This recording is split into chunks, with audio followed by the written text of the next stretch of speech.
Guys, there are spoilers for this film and this review, so if you don't want to get eliminated from the tournament, go out, watch film, and come back.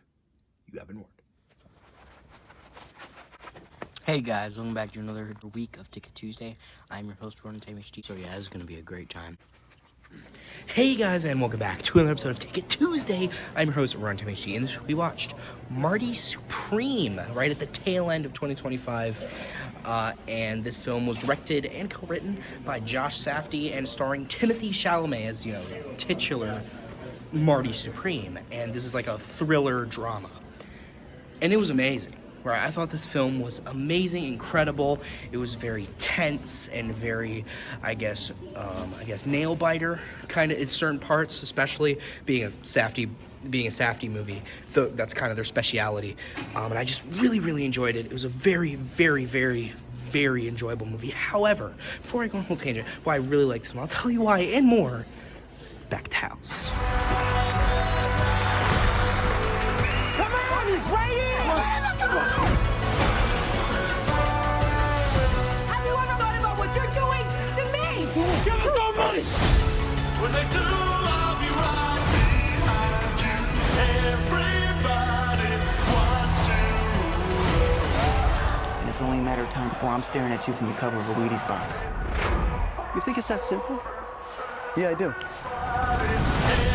Everybody wants to. Hey guys, and welcome back to another episode of Ticket Tuesday. I'm your host, Timothee, and this week we watched Marty Supreme at the tail end of 2025, which is funny because it's making a lot of people's best of the year lists right at the end of the year. This film is a thriller drama. It was directed and co-written by Josh Safdie, also written by Robert Bronstein, I'm sorry, I probably didn't pronounce that properly.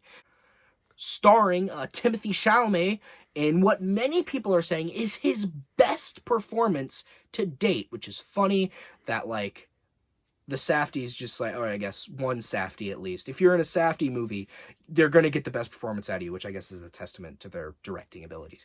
However, this movie wasn't just Timothee Chalamet, of course. It was also featuring appearances from Odessa Azion, I'm very sorry, I didn't probably pronounce that properly either. Kevin O'Leary, Tyler, the Creator, Gwyneth Paltrow, and Fran Drescher. And I will say, this film is stellar. And while I am not an expert in movie analysis, there's probably a lot of subtle details that I missed. I just want to gush about how damn enjoyable this film was. For being, a darling of critics and an indie film, it's not really that. I mean, it is complex, but I don't think it's, inaccessible. I think it is a very accessible movie. I think it's very easy to get enjoyment out of this film without being, a huge film buff or anything. And I think that mainly is, accredited to the directing and the pacing. This film flies by, and it's not that short. I think it's at least, over 2 hours. But it doesn't feel that way. It zooms by, but it doesn't. It feels like every scene is given the right amount of time, and it doesn't feel like it's too short or too long. It's, just right, And I think that's the thing about the film. It just does so many little things, right, that you won't even notice them. But that's the best part. If something's done right, you won't notice it, right? And that's how you know it's good. Because I think, the whole time I'm watching the movie, I'm just so engaged, right? I'm so, into what's going on. But, before I knew it, the credits were rolling. Right? I'm like, it's over? And it's just, it was that good, where it's man, I wanted more of that. Because I think obviously, Timothee Chalamet is fucking spectacular in this movie. There's a reason people are saying this is his best performance, because, it is. Personally, I think it is. I just think, he's so complex, but he's also, so charismatic. Right? He's got that, superstar charisma. Right? Timothee Chalamet is so young, and I think, if this is a testament, just the amount of more incredible performances and more incredible roles that are in the future, I cannot wait to see what Timothee Chalamet has next in store, because it's one thing I like about Marty in this movie is he's kind of a dick, right? But he's a funny dick. right? Like, he's kind of sarcastic and, like, a little sassy, right? But that's the charm of his character, is that, like, he's very snappy. You know, he has very quick responses. And also, he's just funny because this is 1952, right? And he's making, like, World War II Auschwitz jokes. Like, barely even 10 years after the war ended. And it's just it's just funny because it's like very not socially acceptable to make jokes like that in that time. It's like making a 9/11 joke in 2002. But like, I don't know.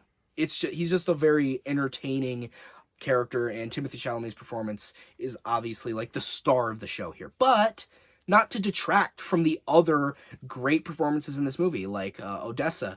She is a very likable character as well. But also, I think one thing I like about pretty much every character in this movie that has like a very major role is they all have flaws, some big, some small, but like they all feel like, I think, like believable. They all feel like believable characters with believable dynamics. And I think that it's easier to get invested in a story if like you can maybe not relate to the characters, but you can like, it feels like you like know them in that sense, and they're like a believable character, you know, in the world that they live in that is similar to our own, if that makes sense. But also, I guess the more minor characters, I mean, Kevin O'Leary, from what I know, he's not even really an actor. He was on Shark Tank, which I guess is acting still, but he did a very good job as this, like, really easy to hate, like, slimy businessman that, I mean, I don't know, I just really hated him. Like, I hated him the whole movie. He was very good at, like, he just had a punchable face. I don't know what it is. Like, I just hated him so much. Right? I just hated him so much. I think, even though Gwyneth Paltrow, she may be like a little, I mean, not a little, she is insane. Okay, she's a snake oil salesman, okay? I'm not gonna deny that. She's a pretty damn good actor, okay? And she's pretty good in this movie. Also, Tyler, the Creator, who is really good in this movie, which, I mean, doesn't surprise me. He's made, like, some cinematic music videos and stuff, and obviously he's not, like, new to acting. I think he's acted in a couple other things before. But I think he was really good in this movie and a likable character. He wasn't, like, super major, but he still had enough screen time for me to, like, I don't know, he had enough screen time for me to be like, wow, I really liked him in this movie. And I think that's the thing. Like, I think so many people in this movie were just on their A game and just giving the best they could, and I think that, like, very much inspired everybody around them to also give 100% and do the best they could, and I think, like, it just had, like, there was, like, a good presence around. I don't know. It had good vibes to it, I guess is what I'm saying. It had really good vibes. And I haven't even touched on the table tennis part of this table tennis movie. Like, I'm just getting into that. And really, even though this is like the table tennis movie, or the ping pong movie, it kind of isn't. Obviously, that's like the main driving force of the story, but the story is more about Marty's journey as, like, you know, a young and ambitious ping pong or table tennis player, and him like knowing he's the best in the world and having to prove it to everybody around him that he is the best in the world, right? And that's like his journey and his, I guess, very, very ambitious dreams, which he will do anything to be the best and show that he's the best at any cost. And I mean any cost. He does a lot of destructive shit in this. Like, his life looks like it's ruined at certain points in the movie. At the end, it seems okay, you know? But, like, throughout the film, it's just, like, down, down, down. But even though that's happening, like, there's still a glimmer of hope there that maybe he can pick himself back up, and he always does. You know, because he's got that fighting spirit, I guess maybe is a good way to describe it. Like, he has a never say die attitude, which, I mean, maybe is not the best when he's going through certain stuff that he's going through. He kind of, you know, his ego is also a big driving force of what gets him through. And he's just, like, super well written. He's so great because he's kind of really frustrating, right, at certain points. He makes really bad decisions throughout a lot of the movie.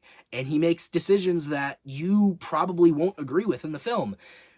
But, like, I think that's what makes him even more endearing as a character, because you don't agree with everything that he does, but you still kind of root for him, not even kind of, you still root for him because he's like the underdog in basically every situation, right? Maybe except for the British Open at the beginning of the movie against the Japanese guy, because the Japanese guy, I think they had said the Japanese table tennis players had never played in the British Open before, which was the tournament he was in. So the Japanese guy, or Endo as his name is, he was more of like the underdog in that situation because he was new to the British Open. But throughout the rest of the movie, Marty was just like trying to, claw his way back to the top.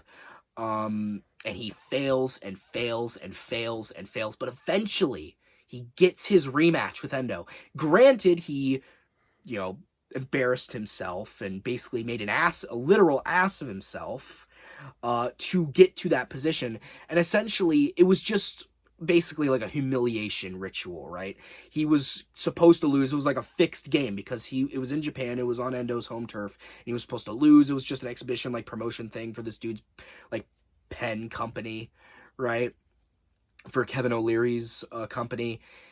But eventually, Marty's just like, he did all this because he wanted to be in the world, like the tournament that was going to be in Japan. They were holding the World Championship tournament in Japan, and he wanted to be there. And he walked up to the guy who organized the event, and he's like, "What are you talking about? It's in like a week or two. Like, we've already set all the people. Like, we're not going to make an exception for you, dude. There's no way we're going to do that, right?" And he figured, since he's not going to be in the tournament anyway, why not just beat him? Right? Why not actually play him? Right? So eventually, at first he does lose intentionally, but then he's like, fuck this. I'm gonna do this. I'm gonna play a real game with this guy, with his arch nemesis. He's gonna play a real game. And they do. And when I say this is probably the most invested I've ever been in, like, a sports scene in a sports movie, I say it. Because it's like, it feels like I was actually watching it. Like, I was so invested in the characters and what was going on, it felt like I was watching, like, a real sporting event. I was that invested. I'm like, is he gonna win? Can he do it? Can he do the impossible? Can he dethrone, or technically dethrone, because if he beat him, he's not technically the best in the world anymore because he got beat, right? Can he beat the best in the world? And he does, and it's a great moment, and it's just like, the whole time though, I was on the edge of my seat, sweaty palms, and it was just, the whole movie is like that. It's just so engaging. It's so enthralling. It's so thrilling. And I just love this movie, right? It's very engaging. And I could go on all day about stuff that I liked. I mean, I loved the subplot with the crazy, like, crime boss's dog. And the crazy crime boss's dog got stolen by this crazy redneck with a shotgun that just shoots anybody that walks into his property, like, on instinct. The dude, it's crazy. It's funny because they're both crazy. Right? The guy who stole, like, this dog must be the greatest dog in the world if two crazy people are trying to kill each other over that dog. And it's like, the crazy dude never elaborates on why they never ask why, but it makes me curious why this crazy dude stole this dog and doesn't want to give it back, that he's willing to get into a gunfight over this dog. It's like a ridiculous scenario, but it's like, I could see it happening. People shooting each other over a dog. I could see that happening. And I just find that, like, there's a bunch of crazy shit that happens throughout the movie, and that's one of my personal favorite crazy things that happen. And I almost forgot to mention, this movie was loosely, and I mean very loosely, based on the life and career of Marty Reisman. I believe I'm saying that properly. He is like a, old school, like, legendary table tennis player.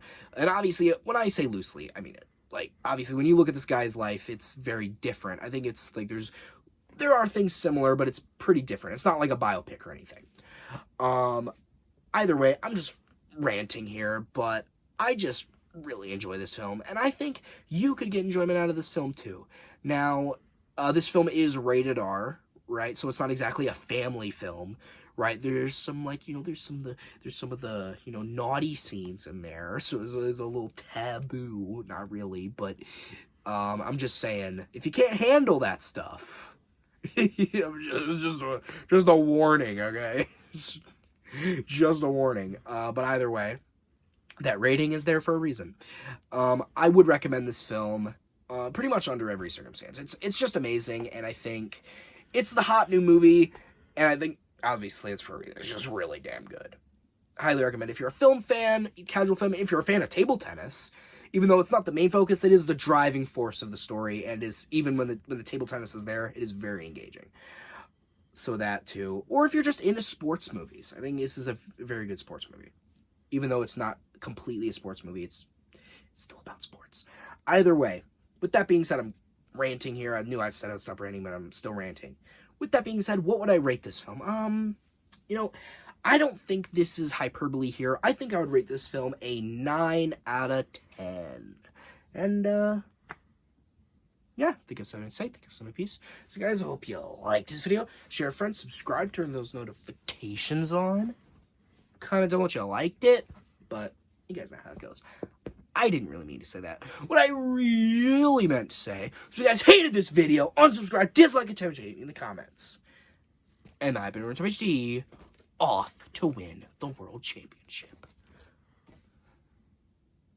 I think this is crazy. Like, I think table tennis is legit, like, one of those sports where it's really fun to watch and really fun to play. I don't know, maybe that's just me. I've always found, like, tennis and table tennis, like, really fun. There's just something, like, I guess maybe because it's, like, very fast-paced and, like, high-octane. Like, there's, like, not really any downtime in tennis or table tennis. Just, like, go, go, go, go, go, go, go, right? They're pretty quick games, right? But maybe that's what I enjoy about it. Like, sometimes when there's downtime in sports, I get a little bored. I have a very short attention span. Okay, so if there's just a sport that's literally just, I like that, right? And it's cool because especially when it gets like really like intense in table tennis and they start like going like all the way back really far from the table to like hit the ball and then they go. I don't know. It's just really cool. Like when there's like a really intense table tennis like serve, it's really cool. Even tennis normally, I don't know. I'm just saying it's cool.